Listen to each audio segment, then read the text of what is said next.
Na-mention mo ang intelligence at confidential funds.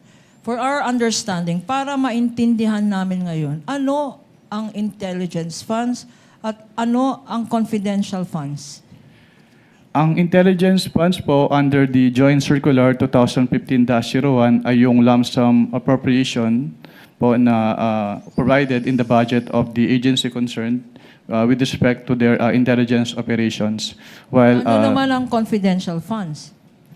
ang confidential fund po based on the Joint Circular 2015-01 ay yung lump sum appropriation po ng concerned agency para sa kanilang confidential expenses. At you earlier said, sinabi mo kanina na ang office ng ICFAO ang nag-audit ng national government agencies. Anong ibig sabihin ng nagko-conduct ng audit? Anong klaseng audit ang ginagawa ng COA ICFAO?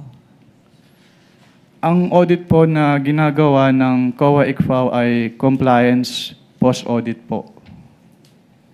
What do you mean by compliance post-audit?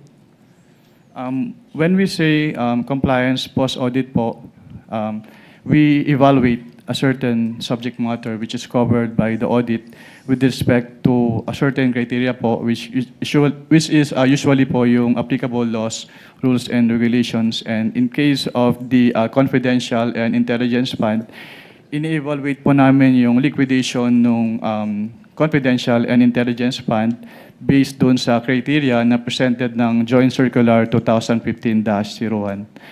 At pag sinabi naman pong post-audit, ginagawa po namin yung audit after the fact of the disbursement. So, ini-evaluate po namin kung yung disbursements ay properly supported with complete documents as required by the applicable rules and regulations, and if yung disbursements po ay hindi illegal, hindi irregular, or hindi improper.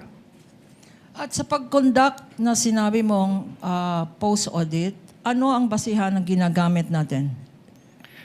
Ang ginagamit po namin sa ICFAO ay yung Joint Circular 2015-01.